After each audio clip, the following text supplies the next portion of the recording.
That line says a lot without raising its voice. It captures something strange that sits behind all our curiosity. Not just that the universe exists, but that it seems to follow rules we can figure out. We're used to asking questions like how something happens. How do stars form? How does gravity work? How do galaxies move? These questions give us structure. They make the world feel like a puzzle we're getting closer to solving. But why does the universe exist at all? Is different. It's not a puzzle with edge pieces. It's a question about the puzzle board itself. Why is there anything rather than nothing? It's the kind of question that feels almost too big to ask. And when it's been asked throughout history, the answers people gave were usually shaped by religion, myth, or metaphor. In most traditions, the idea was that the universe was created, often deliberately, by some higher being. That's a tempting idea. It gives the question an answer that feels complete. You just say, well, someone made it. End of story. But here's the thing. That explanation doesn't actually explain anything. It just pushes the question back a level. If everything needs a cause, and the universe needs a cause, then what caused the cause? Where did the creator come from? And why does the creator get a free pass from needing a beginning? This is one of the oldest traps in metaphysics, trying to stop an infinite regress by putting a big, undefined entity at the front of the line. It might feel satisfying, but it doesn't hold up. It just wraps the unknown in a word and calls it solved. So, if we're not taking that shortcut, what are we left with? One idea is that the universe has always existed in some form. That there was never actually nothing. This view avoids the need for a beginning entirely. In some versions, the universe cycles endlessly: Big Bang, expansion, eventual contraction, then another Big Bang. A sort of cosmic breathing. But there are problems with this too. Modern cosmology, based on data from background radiation and deep space measurements, suggests the universe had a definite beginning, about 13.8 billion years ago. That beginning wasn't just the start of matter and energy. It was the start of time itself. There was no before the Big Bang, because before didn't exist yet. Time, as far as we can tell, emerged with space and energy. So asking what happened before the universe is like asking what's north of the North Pole. Still, that doesn't settle the question. Because even if time itself began with the Big Bang, why did it begin at all? Why did this structure, with rules, particles, and physical constants, appear? Why this universe, and not another? Or none? At this point, you might expect the conversation to get abstract or religious. But it doesn't have to.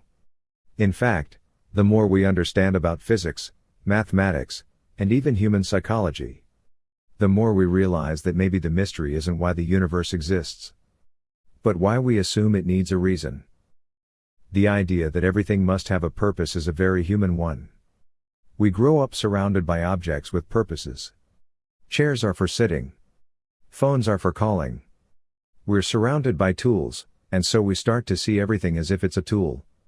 We project intention onto nature, even when it's not there. It's the same instinct that makes us see faces in clouds or think a rustle in the bushes must be a person. We're wired to detect agency, even where none exists. This is deeply rooted in how our brains evolved.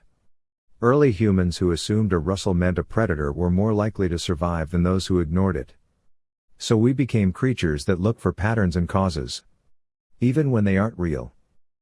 That might be why so many people struggle with the idea that the universe could exist without a purpose.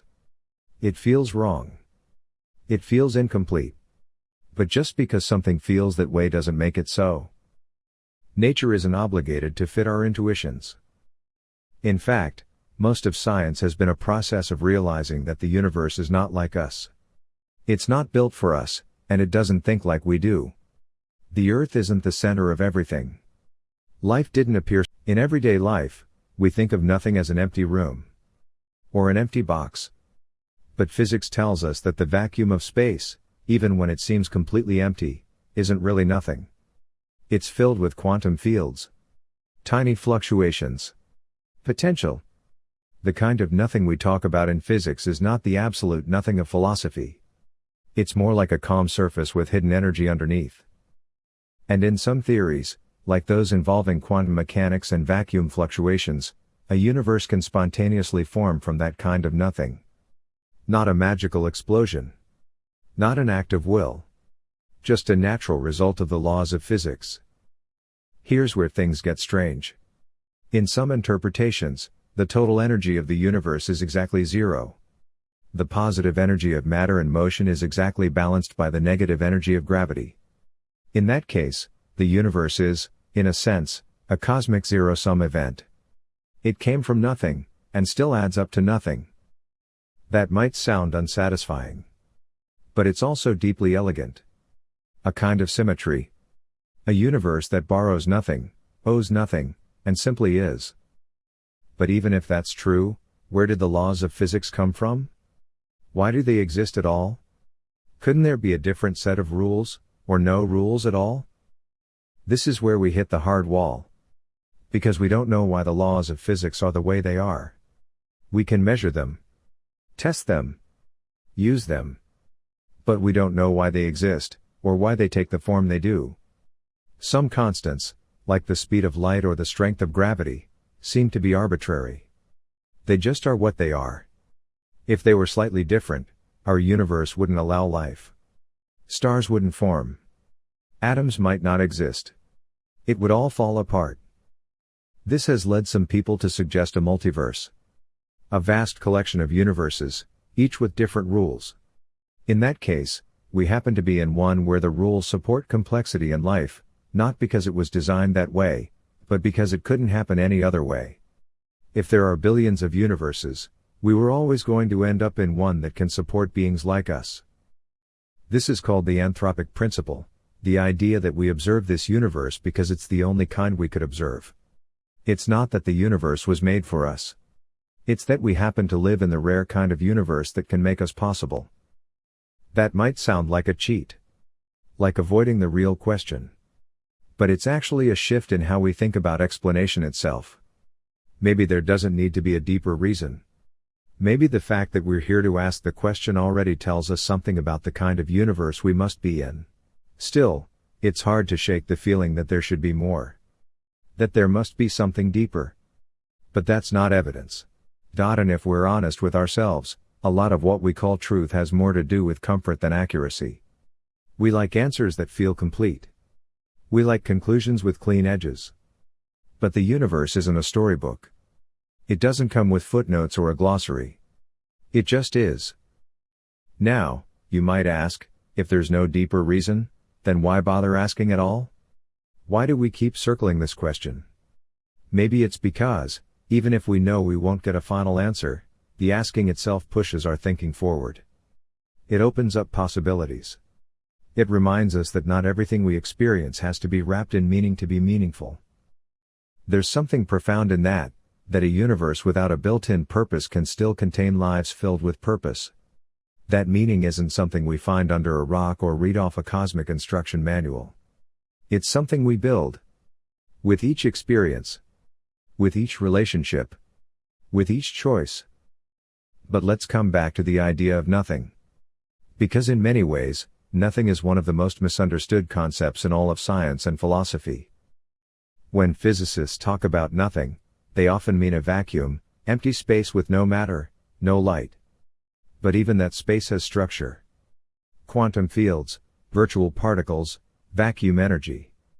The vacuum isn't nothing, it's a seething backdrop of potential. Philosophers, on the other hand, mean something else by nothing. They mean the absence of anything at all. No space, no time, no laws, no potential, truly nothing. But here's the problem. We have no experience of that kind of nothing. We've never observed it, and we have no way to. It may not even be a coherent idea. Trying to imagine absolute nothing is like trying to smell a color. Our minds just aren't built for it. We're not even sure it makes sense to talk about it. Maybe the question, why is there something rather than nothing, assumes there was ever a real alternative. Maybe the answer is, there couldn't be nothing. Because nothing, in the absolute sense, doesn't exist.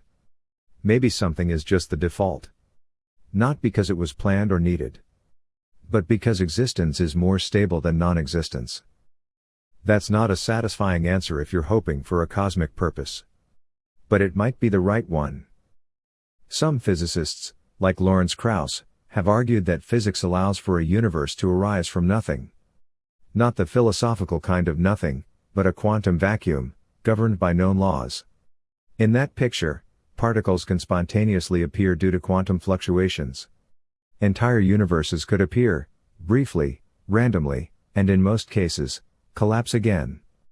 But every now and then, one sticks. One grows.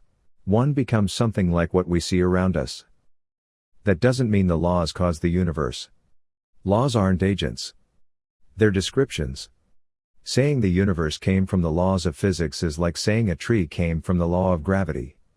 What matters is that, given those laws, something could happen. Something did happen. And here's where it gets even stranger. Some researchers suggest that the laws themselves might be emergent. That is, they didn't pre-exist the universe. They emerged with it. Like ripples on a pond, not imposed from above, but arising from the behavior of the system itself. In that case, the question where did the laws come from? Might be like asking where did the rules of chess come from in a game that was never played? The question assumes a framework that only exists within the thing we're trying to explain. That idea is still controversial. But it's gaining traction in areas like quantum gravity and cosmology. It suggests that the universe may be more like a self-organizing pattern than a constructed machine. Not designed, not imposed, but unfolding. Following rules that emerged as it did.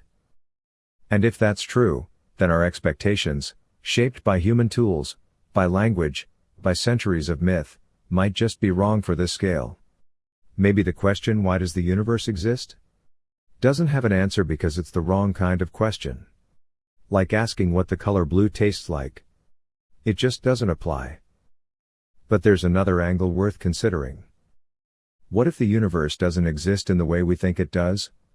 What if reality is more like a process than a thing? Some physicists, like Carlo Rovelli, describe reality as a web of interactions. Not solid objects moving through time, but events, relationships, changes. That might sound abstract, but it has real consequences.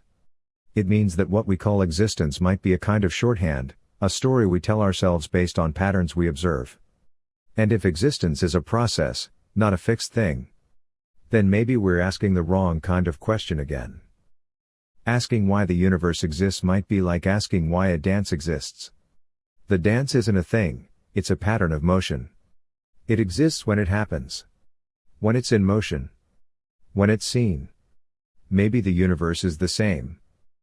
Now, let's shift for a moment and talk about another aspect that often gets ignored in this conversation, the human side. Because even though we're asking about the universe, what we're really wrestling with is our own discomfort. Our own need for certainty. Our desire for permanence in a world that doesn't offer it. We want the universe to make sense because we want our lives to make sense. But nature doesn't play favorites. The atoms in your body follow the same rules as the stars in a distant galaxy. There's no cosmic hand guiding your path. No script. No plan. Just cause and effect. Interactions and consequences. And yet, out of that chaos, we find beauty. We find patterns. We create art, build knowledge, fall in love, raise questions like this one. That's what makes the human mind extraordinary. Not that it can understand everything, but that it keeps trying, even when the answers are uncertain. Philosopher Thomas Nagel once said, "Existence is something extraordinarily odd." And he's right. Not because there's a divine mystery behind it, but because the fact that anything is happening at all is weird. Not in a magical sense, but in the sense that it didn't have to be this way. And yet, here we are. The universe may not need a reason to exist. But we do. So we keep searching. We study stars. We split atoms. We write books, build theories, ask questions that make our heads spin. Not because we expect to find a final answer, but because the act of asking is part of who we are. We're not looking for certainty. We're looking for understanding, for insight, for the edges of the map. And even when those edges dissolve into fog, we keep and maybe that's enough. Maybe what makes the universe meaningful isn't some external reason, but the fact that we're here, alive, conscious, and able to reflect on it. That in a universe that doesn't owe us anything, we still get to experience love, curiosity, music, memory. That we get to ask questions like, why does the universe exist? At all. If there were a reason the universe exists, a single answer, tied up and complete, we'd probably be trying to unpack the next mystery right behind it. That's how we are. Every answer brings more questions. Every explanation opens new gaps. It's not because reality is incomplete. It's because our understanding always lags behind. And this brings us to another overlooked idea: maybe we're asking this question from a limited frame of reference. We're used to thinking about the world in terms of causes. One thing leads to another. A cue ball hits another ball, it moves. Fire burns wood, wood turns to ash. Every effect has a cause. So when we see the universe, we ask, what caused it? What came before? But that whole line of thinking might not apply outside the context of time. Causality, the idea of cause and effect, relies on time flowing in one direction. But time itself may be an emergent property. In some quantum gravity models, time doesn't exist at the most fundamental level. It's not a backdrop, it's a feature that appears when certain conditions are met. Kind of like temperature. You don't have temperature in a single molecule. Only in large systems with lots of interacting parts. If time is emergent, then causality might be too. And if causality is emergent, then asking what caused the universe might be like asking what caused geometry. It's not a meaningful question at that level. That's not to say the question is useless. Far from it. But it does mean we need to be careful about smuggling in assumptions from everyday life when we talk about cosmic origins. Another way to look at this is through the lens of information. Some physicists suggest that information, not matter or energy, is the most basic element of the universe. The idea here is that everything, from quarks to black holes, can be described in terms of information, bits, states, arrangements. And if that's true, then the universe might be what happens when information structures itself in a certain way.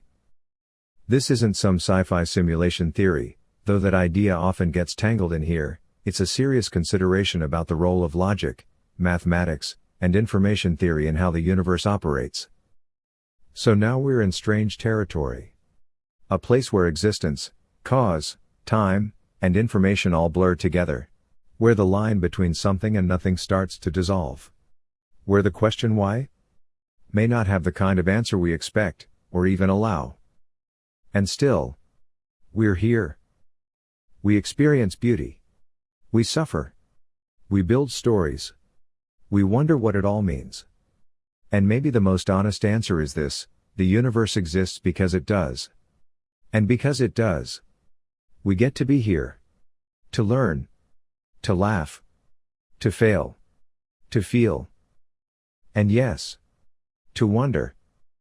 The great physicist Richard Feynman once said, "I think it's much more interesting to live not knowing than to have answers that might be wrong." That spirit, of curiosity without certainty, is what moves us forward. It's what science is built on. Not dogma, not declarations, but questions. So maybe the real power of the question, why does the universe exist, isn't in the answer. It's in the way it opens us up. To humility. To awe. Listening, not just to the silence around us, but to the noise inside our own minds. Because when we ask, why does the universe exist? We're not only probing the cosmos, we're revealing how our brains work. How they're wired to demand meaning, to seek agency, to resist randomness. This impulse isn't random itself. It's the result of evolution. Our ancestors didn't survive by ignoring patterns. They survived by seeing them, sometimes even when they weren't there. That rustle in the grass? Could be the wind. Could be a predator, Those who assumed a predator, even if they were wrong 9 times out of 10, were more likely to live. Natural selection favored the cautious pattern seekers. But that same mental machinery has side effects. It makes us see intention in the stars. It makes us ask who built the world, rather than whether it needed building in the first place. It makes us project design onto disorder. Psychologists call this agent detection, the tendency to assume that events are caused by intentional agents. It's not just found in children. Adults do it too. People are more likely to believe a hurricane struck their town for a reason than to accept it as a random natural event. We're always trying to thread stories through the chaos. This doesn't make us irrational. It just makes us human. Our minds want closure. They want finality. So when we face something as open-ended as the existence of the universe, we reach for the mental tools we've always used. Stories, patterns, archetypes. But these tools, while useful for surviving in a social world, aren't always suited for fundamental reality. The universe doesn't speak our language. It doesn't follow a 3-act structure. And it certainly doesn't revolve around us. Still, the desire for meaning persists. And across cultures and centuries, people have answered this desire with cosmologies. Stories that explain not only where the world came from, but what our role is within it. From creation myths to modern theologies, these narratives often serve the same function: they place the human story within a cosmic frame. But here's where things get complicated. These stories aren't just philosophical. They're social.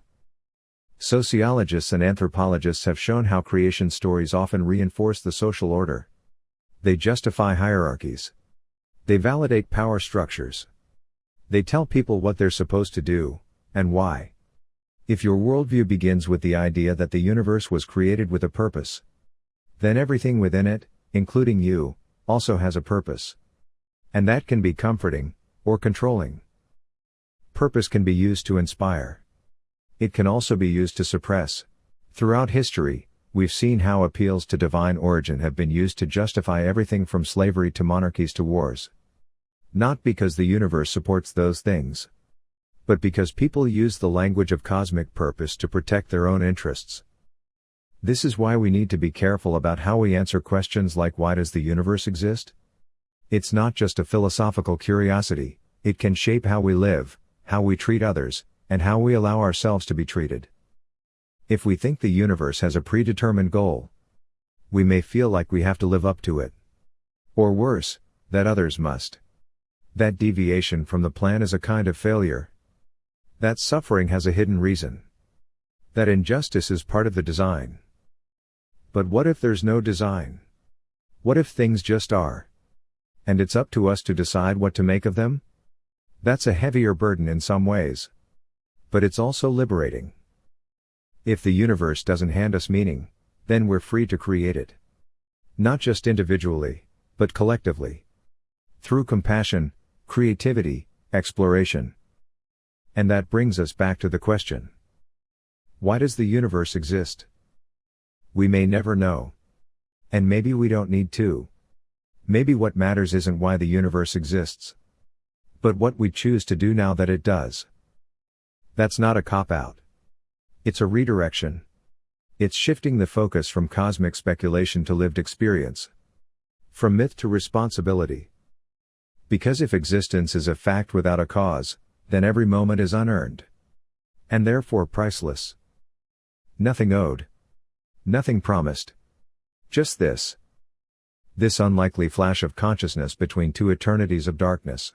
This moment, right now, is all there is.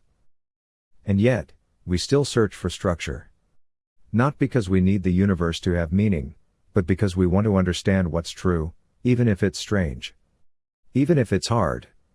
Even if it means there's no cosmic narrative waiting for us behind the curtain. And when it comes to scientific efforts to explain the origin of the universe, some of the most interesting, and least discussed, ideas go far beyond the standard Big Bang model. Loop quantum cosmology, for instance, proposes that the Big Bang wasn't the beginning, but a bounce. That before this expanding universe, there was a contracting one. In that model, The Big Bang is not a singularity, but a transition, a point where space becomes so dense that gravity becomes repulsive, flipping contraction into expansion. This idea comes from loop quantum gravity, a theory that attempts to describe spacetime itself as a network of finite loops, like a woven fabric. And if space and time are quantized, made of discrete units, then perhaps the concept of beginning loses meaning at the smallest scale. Another lesser-known theory is causal set theory. This one suggests that spacetime isn't continuous at all, but made up of a discrete set of events, linked by cause and effect. The idea here is that the fabric of reality is not a smooth surface, but more like a growing tree of causally connected events. The universe unfolds by adding one atom of spacetime at a time. In this model, the universe doesn't just exist, it happens.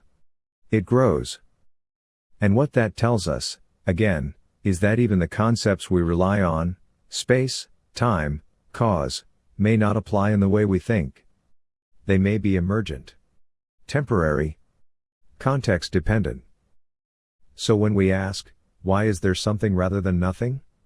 We're using language that evolved to help us navigate life on Earth, not to describe the deepest structure of reality. Our questions may be larger than our brains were built to handle. But that doesn't mean we stop asking. It just means we ask with humility.